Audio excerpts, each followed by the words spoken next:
Good evening, everybody. Welcome to Facebook Live with Nigel Farage. And we do this because I get so many questions, letters, emails, texts. It's very difficult to actually answer them all. So what we've done here today is we've advertised this earlier. You've sent in thousands of questions and we tried to give this some sense of order by putting them into categories. What could possibly go wrong? Well, apart from a knock at the door from the Kent police, maybe they don't want me to even talk about some of these subjects. I don't know. So unsurprisingly, given my visit to Hastings, my two visits to Dover, the knock on the door at the dead of night from the Kent police, we've got quite a lot of questions that have come in on this whole issue. So I'm going to start with those. Louis asks me, please ask Priti Patel to come on TV and tell the truth on what she is doing to turn illegal migrant boats back. Well, there's no point, because it wouldn't last very long, would it? It'd be one word, nothing. Look, Priti Patel, as Home Secretary, I'm sure that her heart is in the right place, but she finds herself with a Prime Minister who's never been very good on these issues. Indeed, when Boris was Mayor of London, he even talked more than once about having amnesties for illegal immigrants, which just says, you know, please come on down, as many of you as want to come as possible.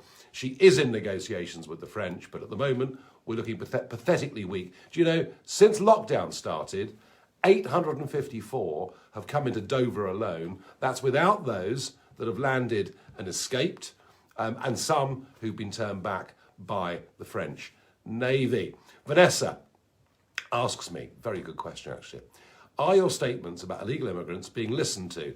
One of the reasons, Vanessa, I went and started to do these videos is because there was an absolute wall of silence in mainstream media. So I went out and started to do this, and the abuse didn't take very long in coming. I mean, we had sort of sneerocracy of the Times and Sunday Times.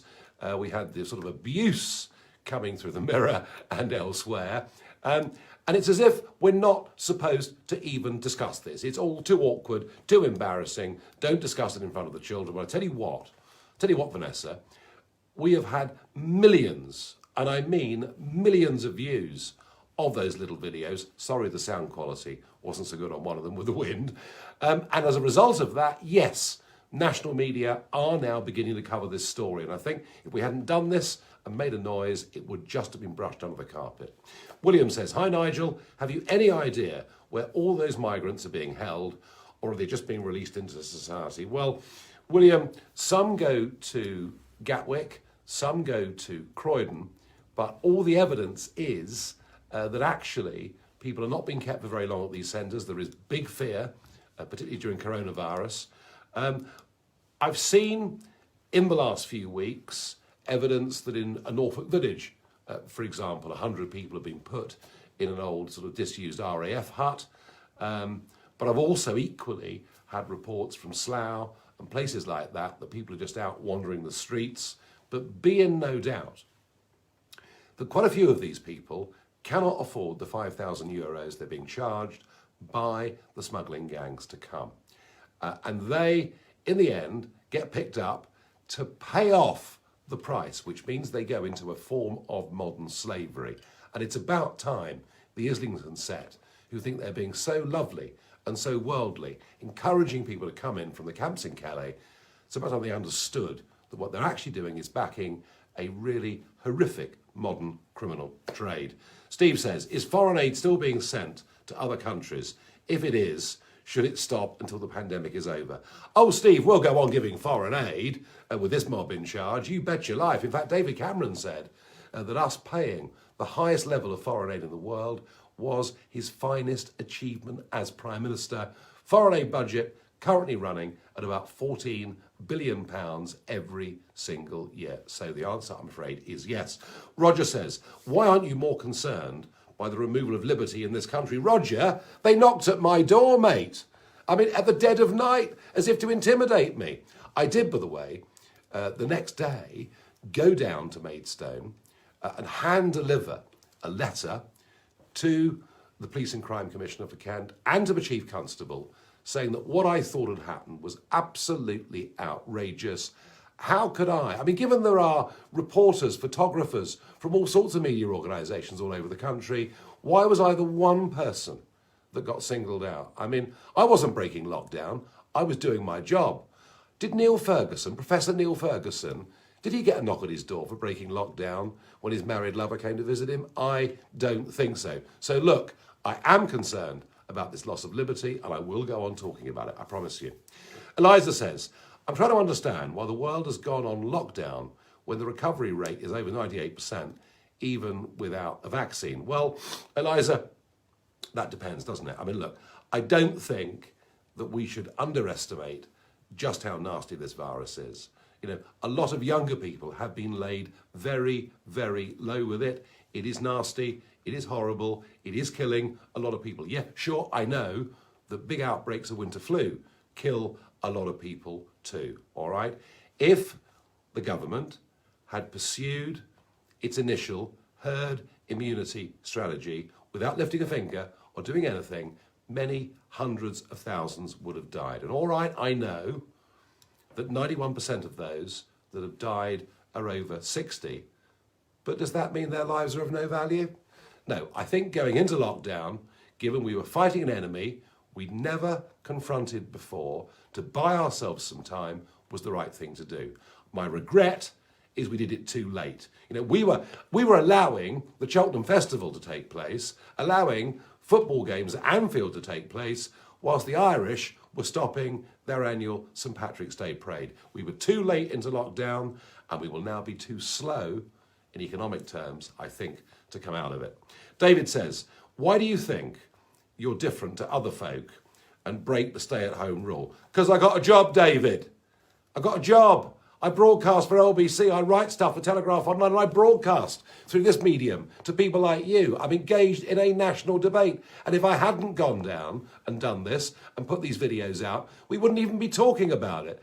And, you know, I don't think we should be party to modern slavery in Britain. I don't think we should be increasing the risk of coronavirus coming into the country. And I'm also very, very concerned, you know, who's to say ISIS aren't coming through this route or anybody else? Okay, we got lots of you on here following this because these debates matter and you may not hear some of the answers you're going to get from me elsewhere. So please, if you think these matters are important and need a wider audience, share this video, do it now so that we can spread the message. Penny, why are France and Ireland exempt from quarantine? Well, Penny, historically we have a common travel area with Ireland. You know, we had the historic break in 1921. We've had a common travel area with Ireland ever since. I think that's understandable. France, well, I think the reason is quite simple. It's the 10,000 lorries a day that come through the Channel Tunnel, stuffed full of European goods to sell into the British market. I think that's the reason why. Or it could be the Cabinet want a holiday in Dordogne. I honestly don't fully know the answer to that. Lewis says, what repercussions, if any, do you think there should be for China once we get through this crisis? Lewis,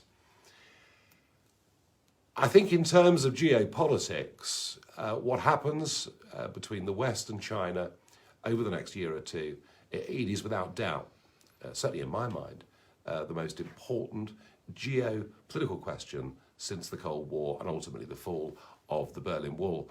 It is incredible that China, despite the lies and despite everything else, are now actually benefiting from this crisis, being seen to be the good guys, you know, sending out medical masks, gowns, ventilators. I mean, none of them work, of course, because everything made in China is total and utter rubbish, but they're coming out of this as the good guys. And isn't it amazing?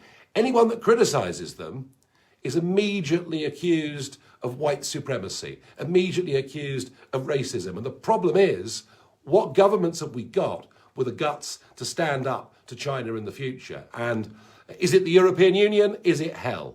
You know, they even were forced by China to change one of the papers they'd written about the crisis. Is it Australia?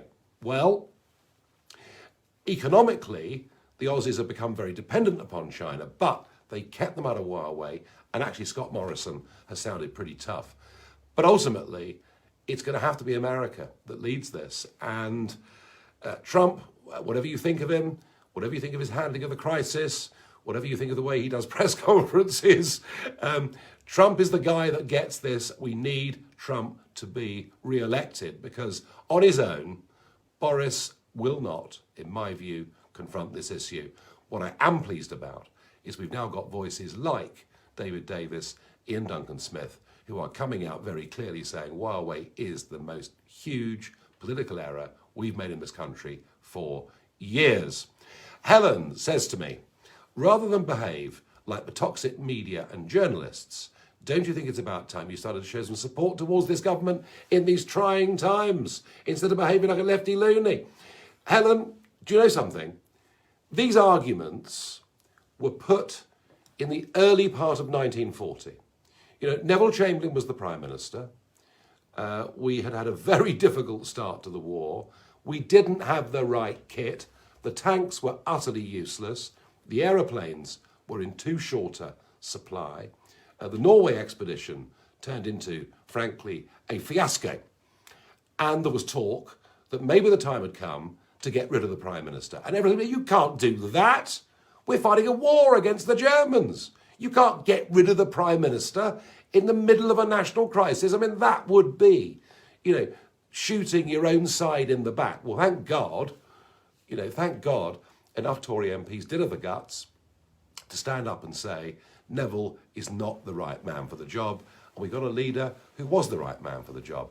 Do you know, if there hadn't been a few of us out there pointing out that Sir Patrick Vallance, the Chief Scientific Officer, had let the cat out of the bag over herd immunity, that would have been government policy without us ever actually being told it, either by Boris or that weasel Hancock, the Health Secretary. So I think criticism did actually change government policy. And let me ask you, is it wrong to criticise what the government are doing on PPE?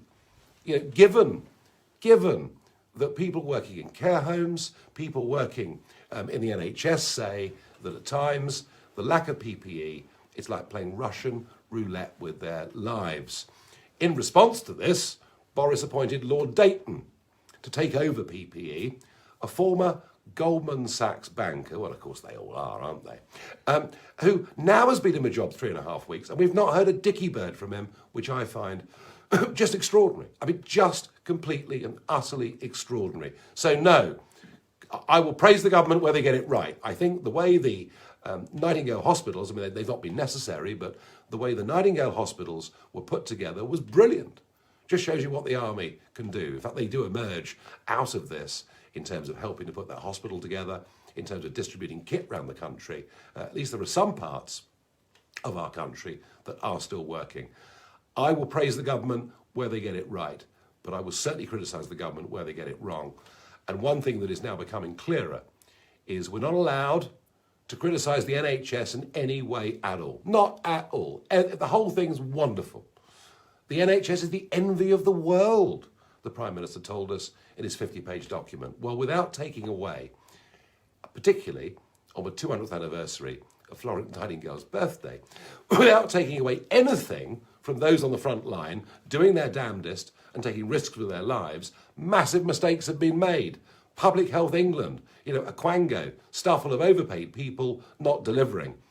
In health terms, I think the biggest mistake that's been made are the sheer number of people who were sent from NHS hospitals back into care homes in the first half of March without being tested for COVID-19, who were carrying it, and that has contributed massively to the now growing, huge death toll in our care homes. The truth is, if you look at the ONS figures, the mortality rate is 50,000 higher for the last few weeks than it's been for any comparable period over the last 5 years. Not all of those are deaths due to coronavirus. Only 50% of acute heart patients are actually getting any medical help of any kind at all at this moment in time. And that, of course, is the most common killer in this country. And that, whilst we have 35,000 empty hospital beds. No, look, constructive criticism is the right thing to do, as is praise where it's due. And by the way, be in no doubt, thank goodness Boris survived and got through this, because whatever criticisms I might have of Boris, he is, without doubt, head and shoulders above the rest of this pretty useless cabinet. Nora says, do you think this is a wake-up call to become self-sufficient in farming and industries? Nora, I was amazed the other week that Sir Malcolm Rifkind, former Conservative Foreign Secretary, Europhile, anti-Brexiteer and all the rest of it. And I was talking to him on Sunday morning on LBC. And we were talking about China and talking about the extent to which we've become so dependent upon China. And he said, look, 80% of the antibiotics that we take in this country are manufactured in China. We cannot allow ourselves to be in a position where we can be held hostage by China. I think this crisis will lead to a big rethink. I think the great battle that I've been engaged in, which is basically globalism versus the nation state, I think this crisis has accelerated what was happening already. I think the Brexit vote of 2016, the Trump vote of 2016, many other big political changes going on around the world, I think it's the nation state that wins from this. I can't see the European Union, frankly, even surviving it. And I think the idea that things may be a little bit more expensive if they're made at home, but at least you've got security, I think that will take hold. And I hope and think in terms of food and drink and things like that. I hope we rethink where we've got to. And I hope we start to put quality over quantity. And I do see some evidence, actually, of people wanting to buy things, excuse me, that are grown and produced locally. So I do have some hope for that. Wendy says, pubs that are throwing away beer, why not let people take their jugs from home and buy it? Wendy, I've been going to pubs with 4-pint milk cartons and getting beer put into them. Those kind of things are happening up and down the country. People are trying to find entrepreneurial ways of getting themselves back moving economically. Equally, even with closed garden centres, there were ways where you could put an order in and arrive and they'd chuck it in the boot. So people have been trying. And that, of course, is why traffic volumes on the roads are up. All well and good if you work for a bigger firm and you're furloughed. But for those that are self-employed out there, for those that are self-traders out there, they are basically getting very little from this government. And they're desperate. And they've had to go back to work in whatever way they can. Sadly, what tomorrow brings us is the opportunity to go out and exercise as much as we want. But hey, cyclists and others were doing that already. We can play golf from tomorrow, which is a bit of a relief to some. We can go fishing tomorrow. Why that was ever banned, I do not know. But in terms of business, let's be frank. Officially, lockdown goes on until at least the 1st of June. But in reality, lockdown is broken and people are beginning as much as they can to get back to work.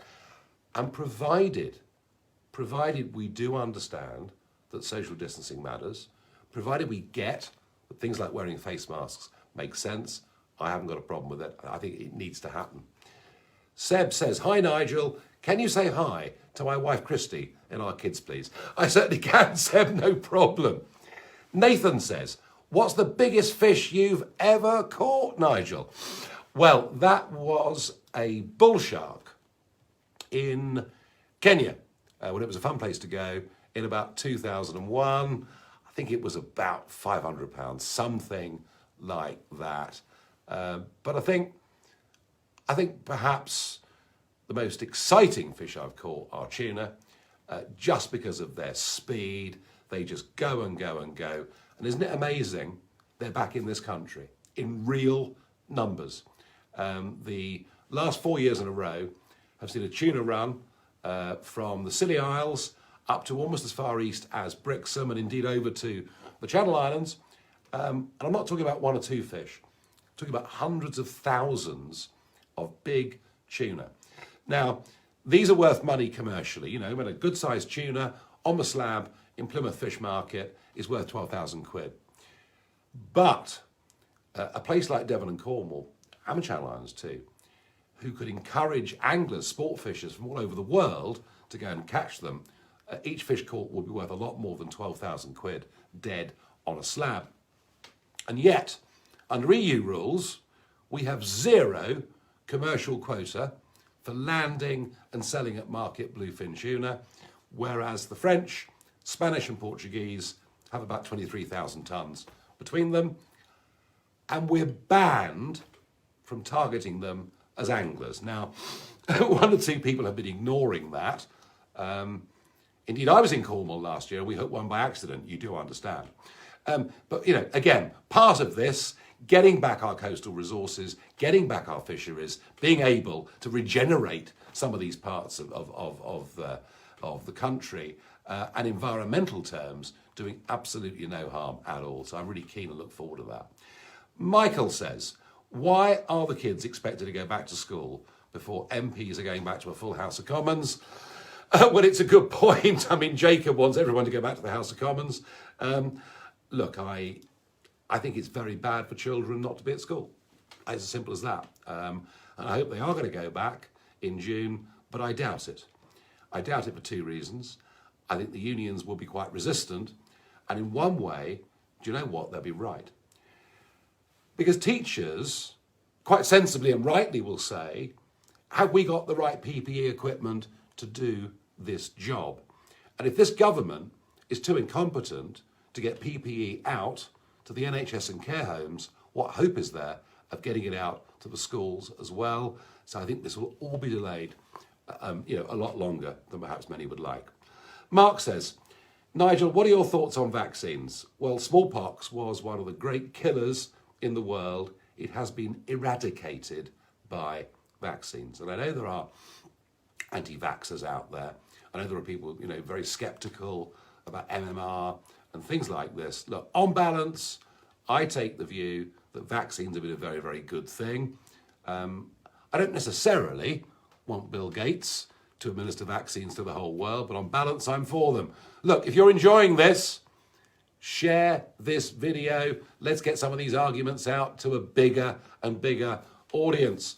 Tony says, what's your favourite pint of beer and why? What a free one, Tony, really.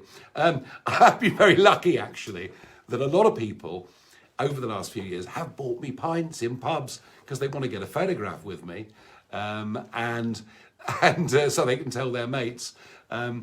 But I tend to like the lighter alcoholic beers. I tend to like the sort of lighter, hoppier type beers rather than the darker malty beers.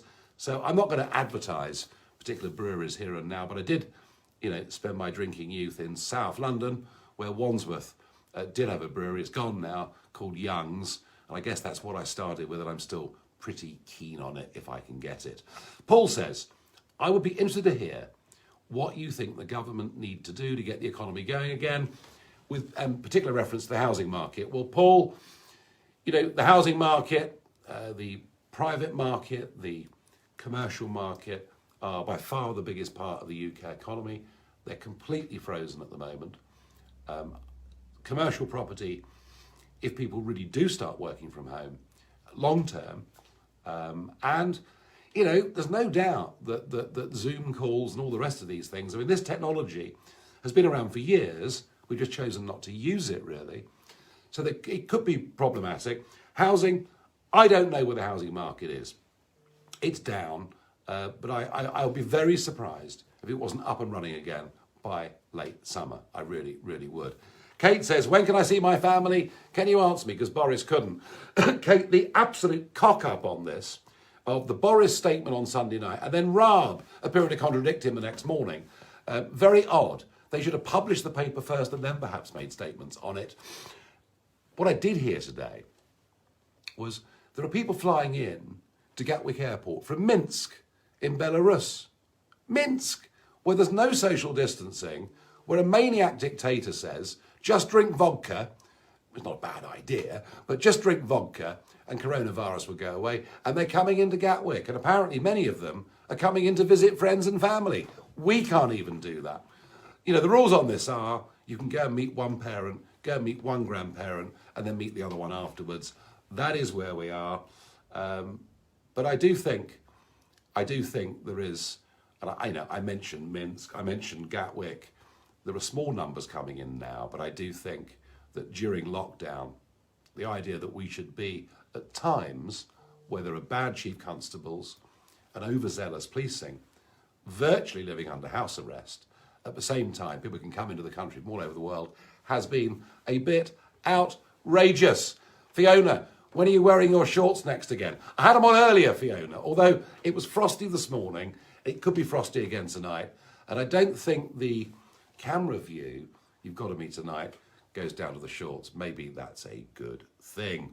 Are you setting up the Home Guard? Will you be Corporal Jones? Well, I'm certainly saying don't panic, Ken. And I don't think we quite yet need a Home Guard, but who's to say? Donna says, you're good looking, Nigel. What pills are you on? I need some. I'm not on any pills, Donna, at all. No, there is a recipe for good health, and I'd recommend this to younger viewers.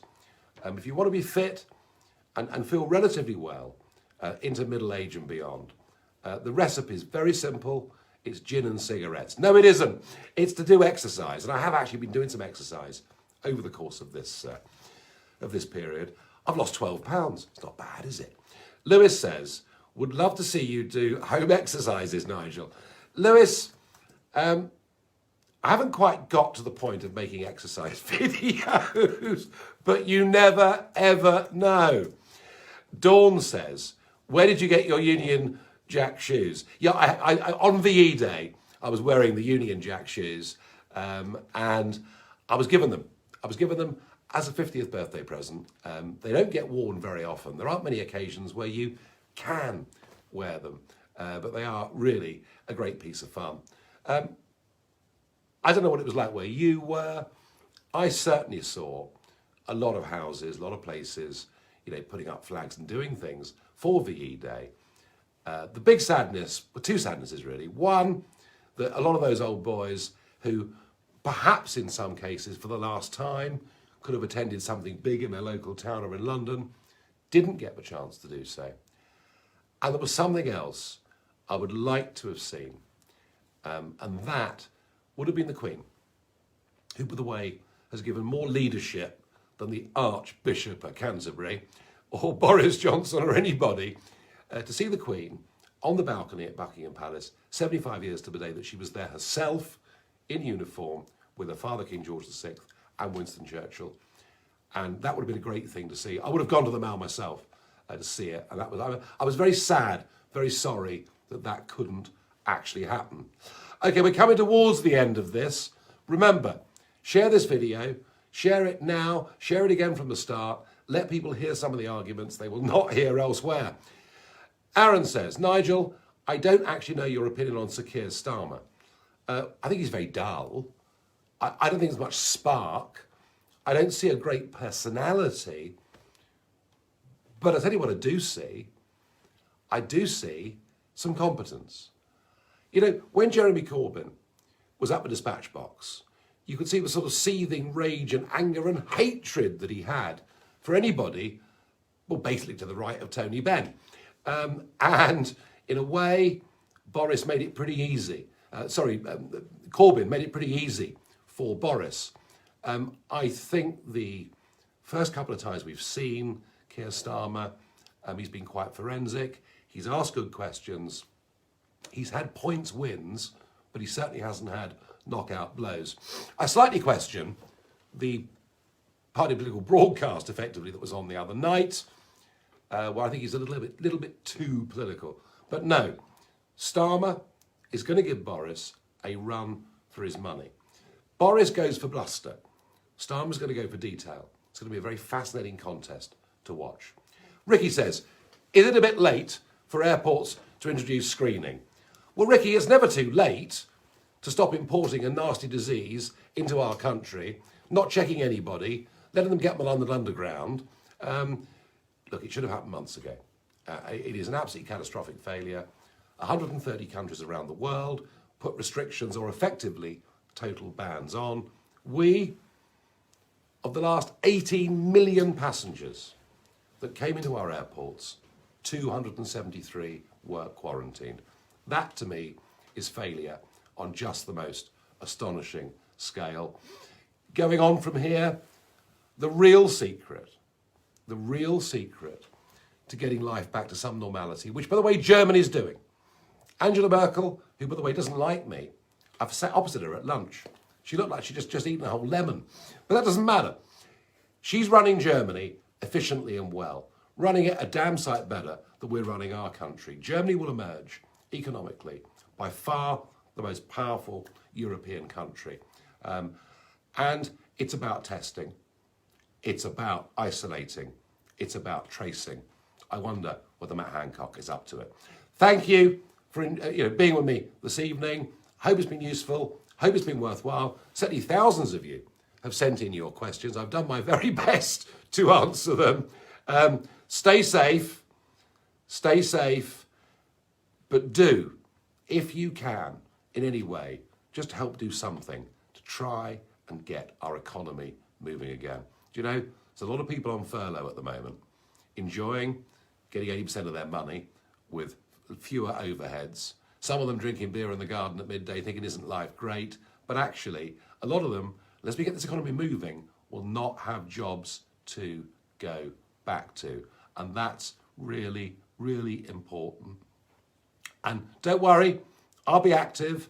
I'll be back in Dover within the next few days. I'll keep the campaign going. And we're going to watch Brexit because we're in negotiations now with Barnier. We have to give notice whether we're going to extend by the 1st of July. The government is saying all the right things. But if I'd trusted what Conservative governments have told me over the years, I'd never have got anywhere. Have a good evening.